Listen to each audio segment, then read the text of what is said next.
Hello दोस्तों, कैसे हैं आप लोग। आईएएस मार्गदर्शक चैनल पर मैं रश्मि सिंह आपका स्वागत करती हूँ। चलिए हम अपना टॉपिक स्टार्ट करते हैं एक नई एनर्जी के साथ। तो हम हड़प्पा सभ्यता के धार्मिक जीवन पर चल रहे थे, अब हम इसी में आगे कंटिन्यूअस करेंगे। तो हमने इनमें कुछ पॉइंट पढ़े थे, जैसे कि हमने इसमें देखा था कि यहाँ पे मातृ देवी के साथ साथ देवता की पूजा की जाती थी और इन दोनों को बलि भी दी जाती थी। यहाँ पे जो पूजा की जाती थी हम इसके बारे में हमने पढ़ा था। पशुपति, वृक्ष, लिंग, योनि और इन सब की पूजा की जाती थी। ठीक है, और ये जो लोग थे वो जादू, टोना, भूत प्रेत इन सब पर विश्वास रखते थे। ठीक है, यहाँ तक हम कंप्लीट कर चुके थे पॉइंट। अब इसमें नेक्स्ट पॉइंट आगे इसी में लिखते हैं अच्छी तरीके से। ठीक है, इस काल के जो लोग थे वह पशु पूजा जो था उसका भी चालन थे, मतलब उसमें बहुत विश्वास रखते थे। ठीक है, इस काल के जो लोग हुआ करते थे वे पशु पूजा का भी चलन था, यानी बहुत वो करते थे। ठीक है, तो ये जो लोग थे वह पशु पूजा का भी करा करते थे। यहाँ पर जैसे कि मुख्य रूप से पशु पूजा कौन सी तरीके से, एक सींग वाला।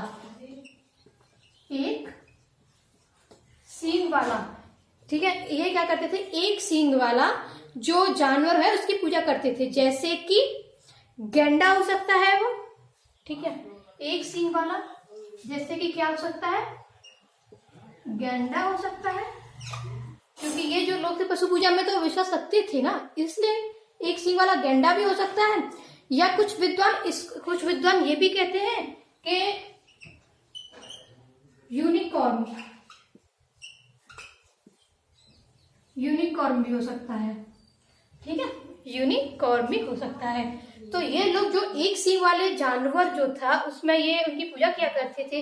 अब एक सींग वाला या तो गैंडा हो सकता है या हो सकता है यूनिकॉर्न। ठीक है, यहाँ तक के लिए यहाँ तक कोई दिक्कत होनी नहीं चाहिए। अब खुदाई करने के बाद, ठीक है,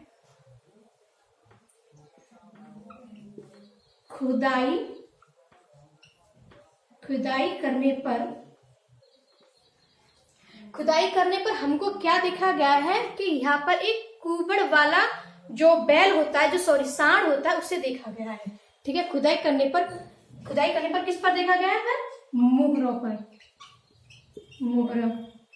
क्या खुदाई करने पर मोहरों पर क्या देखा गया है, कुबड़ वाले वृषभ।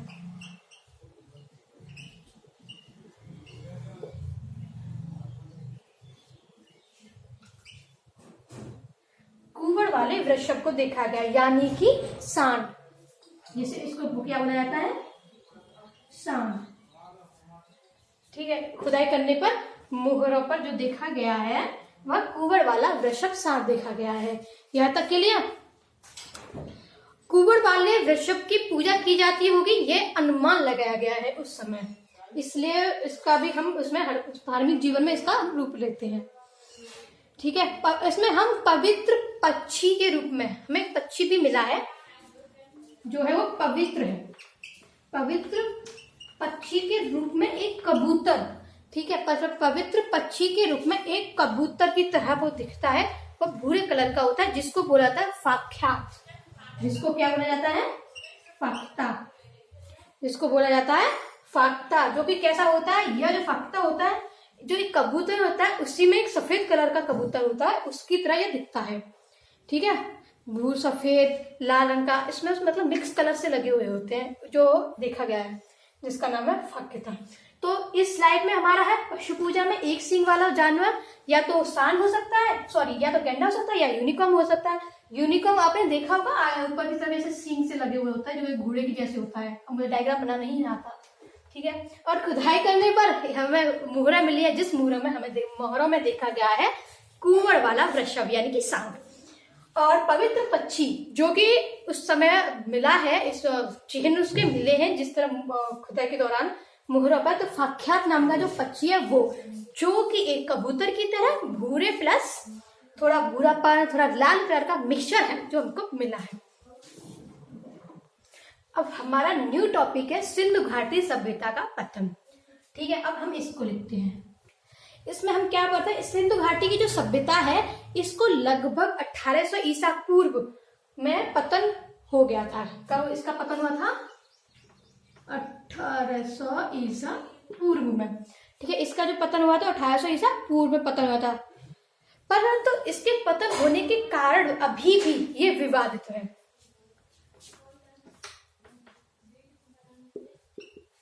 परंतु इसके पतन होने के कारण भी ये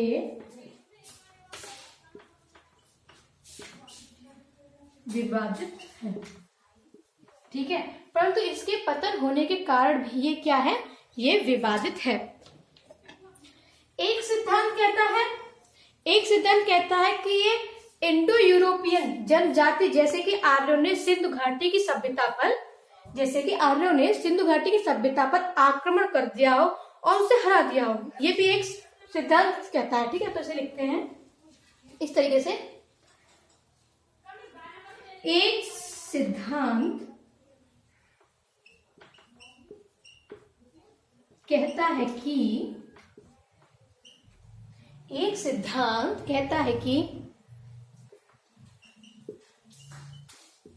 इंडो यूरोपियन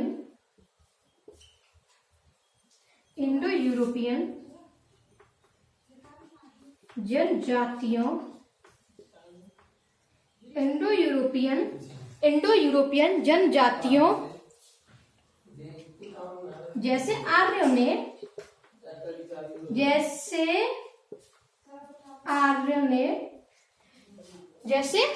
ने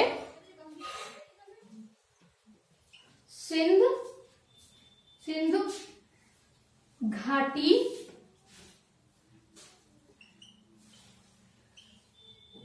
सभ्यता पर, ठीक है, जैसे कि आर्यों ने सिंधु घाटी सभ्यता पर आक्रमण कर दिया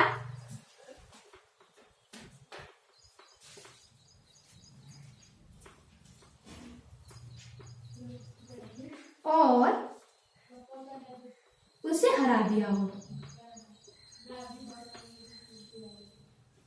ठीक है, इस तरीके से एक सिद्धांत यह मिलता है। ठीक है, जैसे इंडो यूरोपियन तो आए हुए थे, इंडो यूरोपियन जब आए थे तो उनकी जनजाति जैसे थी, आर्यों ने सिंधु घाटी की सभ्यता पर आक्रमण किया था और उसे हरा दिया गया था, ये एक सिद्धांत कहा जाता है। नेक्स्ट, और सिंधु घाटी सभ्यता के बाद की जो संस्कृति आई थी उसमें से कई तत्व ऐसे पाए गए हैं जिनसे यह सिद्ध होता है कि यह सभ्यता आक्रमण के कारण एकदम विलुप्त नहीं हुई थी। ये जो सभ्यता थी जो सिंधु घाटी की, ये आक्रमण के कारण एकदम विलुप्त नहीं हुई थी। ये ऐसा कई तत्व यानी उसके हमें प्रमाण मिलते भी हैं। ठीक है, और दूसरी तरफ देखते हैं तो बहुत से पुरातात्विकवाद और सिंधु घाटी सभ्यता के पतन के कारण प्रकृति जन्य मानते हैं। तो इस पॉइंट पे लिखते हैं, इस पॉइंट पे हम लिखेंगे कि यह सभ्यता आक्रमण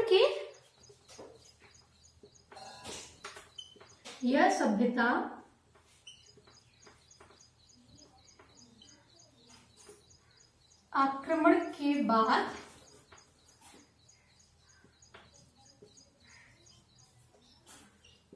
एक साथ विलुप्त नहीं हुई थी।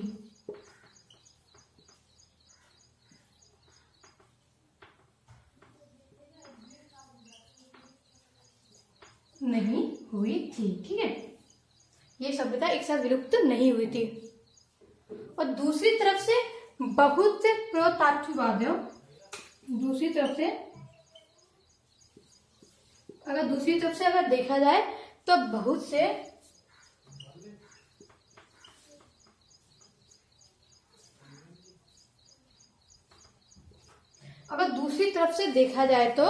पुरातत्वविद, ठीक है, तो बहुत से पुरातत्वविद देखा जाए तो सिंधु घाटी सभ्यता के पतन के कारण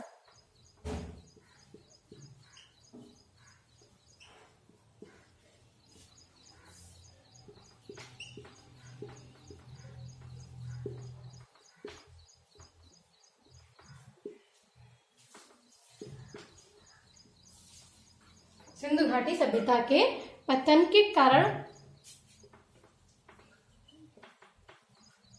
प्रकृति जन्य मानते हैं। ठीक है,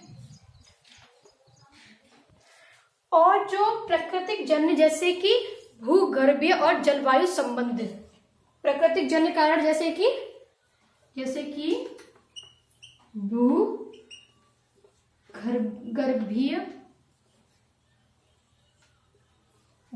भूगर्भीय और जलवायु संबंध। ठीक है, जलवायु संबंधित हो सकते हैं। इसमें हम नेक्स्ट पॉइंट लिखते हैं, एक प्रकृति के कारण। और आप ही देखिए, अगर भूकंप आता है तो कितना हड़कंप मच जाता है, कितनी चीजें मतलब चेंज हो जाती हैं, बहुत सी व्यवस्थाएं बदल जाती हैं, कितनी सारी दिक्कतें हो जाती हैं। तो अब प्रकृति के नियम को आप खुद देख सकते हैं, तो कितनी मुश्किलें होती हैं। ठीक है, तो एक प्राकृतिक कारण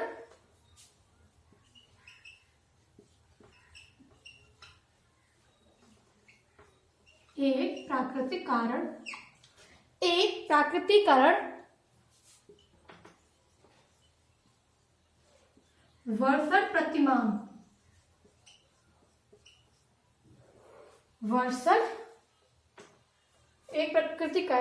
प्रतिमान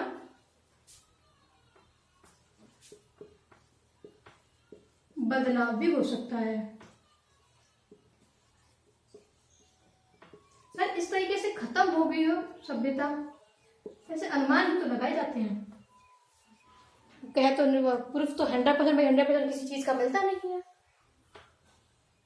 ठीक है, अच्छा नेक्स्ट पॉइंट लिखते हैं, और अन्य कारण भी हो सकते हैं, जैसे कि नदियों के द्वारा अपना मार्ग बदलने के कारण जो खाद्य उत्पादन के क्षेत्रों में बाढ़ आ गई हो, जैसे खाने का जो दिक्कत होती है। ठीक है, जैसे कभी कभी ऐसा होता है, बारिश ज्यादा होती है, बाढ़ आ जाती है, जिस तरीके से इस टाइम पे मुंबई में बाढ़ आ रही है।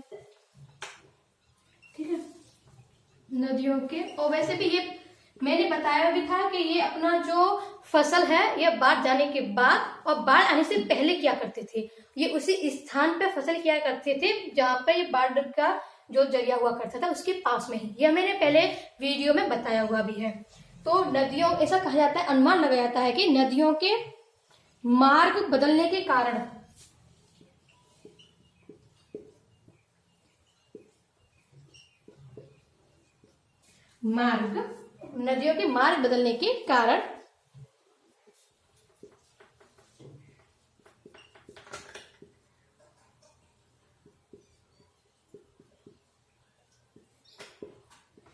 नदियों के मार्ग बदलने के कारण खाद्य उत्पादन क्षेत्रों में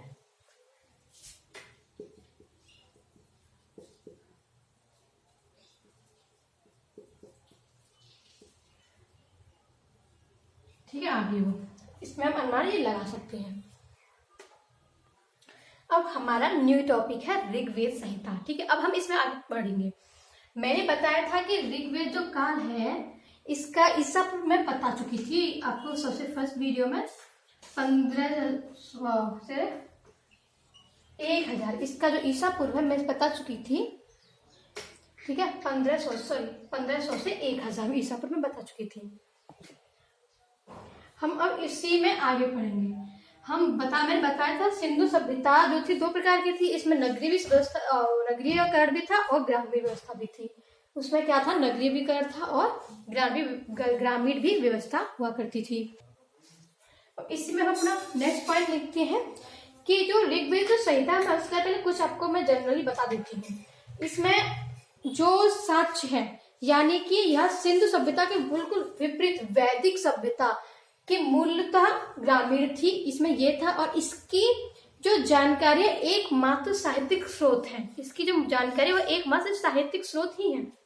ठीक है, तो अब हम इसमें नेक्स्ट पॉइंट से हम इसमें लिखते हैं। ठीक है, इसकी रचना इसी काल में हुई थी। इसकी जो रचना है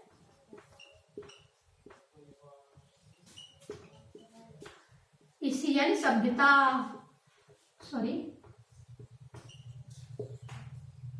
काल में हुई थी। ठीक ठीक है, इसकी जो रचना है वो इसी काल में हुई थी। और अतः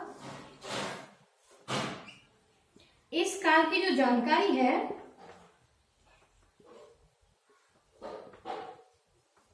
इस काल की जानकारी मैंने क्या बताया था, इस काल की जो जानकारी है, जानकारी का एकमात्र स्रोत जो है वो साहित्यिक स्रोत है। जानकारी का एकमात्र स्रोत साहित्यिक, जो एकमात्र जानकारी का साहित्यिक स्रोत है। साहित्यिक यानी कि जो साहित्य में लिखा हुआ है, जो लिखा गया है प्लस उसे पढ़ा भी गया है, मैंने आपको बताया भी था। ठीक है, यह सभ्यता सिंधु सभ्यता के बिल्कुल विपरीत वैदिक सभ्यता, यह सिंधु सभ्यता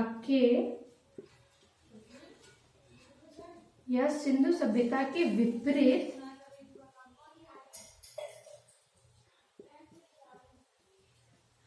वैदिक सभ्यता, या सिंधु सभ्यता के विपरीत वैदिक सभ्यता मूलतः कैसी है, ग्रामीण है।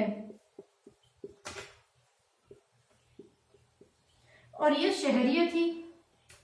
ये कैसी थी, शहरीय थी। और इसमें अच्छी बात ये थी, यहाँ कोई ना राजा था ना कोई प्रजा थी, यहाँ सब कुछ इक्वल था। सबकी जो लोगों को मानता थी वो सबको बराबर का ही दर्जा दिया जाता था। तो इसको हम शहरी के रूप में देखे जाते हैं, क्योंकि सिर्फ उसमें व्यापार से रिलेटेड ही चीजें हुआ करती थी और कुछ नॉर्मल था नहीं। और ये जो है ये ग्रामीण है। ठीक है, ये कैसी है, ये ग्रामीण है। जो इसमें आर्य हुआ करते थे, इनका जो जीवन हुआ करता था, आर्यों का जो जीवन हुआ करता था वह पशु चारण में हुआ करता था। यानी कि वो पशु पालते थे, उन्हीं से उनका जीवन स्टार्ट हुआ करता था। इस तरीके से बोल सकते हैं, पशु चारण में इनका जो जीवन हुआ करता था वह पशु चारण पर आधारित था। और कृषि इनके लिए एक गौर कार्य करती थी। इनके लिए जो कृषि हुआ करती थी, यानी कि खेती वगैरह, ये इनके लिए गौर कार्य थी। ठीक है, उनके लिए क्या थी, ये गौर कार्य थी। अगर देखा जाए तो 1400 ईसा पूर्व में, अगर देखा जाए 1400 ईसा पूर्व में बोगज कोई, अब ये चीज क्या है, बोगज कोई यानी कि एशिया माइनर, एशिया से रिलेटेड चीज है, जैसे ब्रैकेट में लिख लीजिए एशिया माइनर। तो 1400 ईसा पूर्व में बोगज कोई यानी कि एशिया माइनर के अभिलेख में जाकर अभिलेख मिले हैं,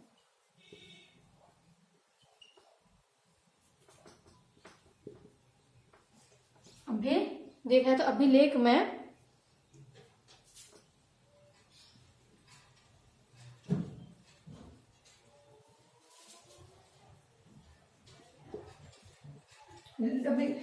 किसके अभिलेख में, बेगोस्काई के अभिलेख में, जो वहां पे हमें मिले हैं। तो उसमें ऋग्वेदिक काल के,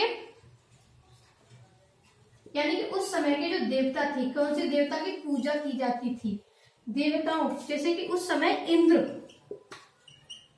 अगर देखा जाए ना उस समय जो इंद्र है उनकी ज्यादा अर्थ थी। वरुण,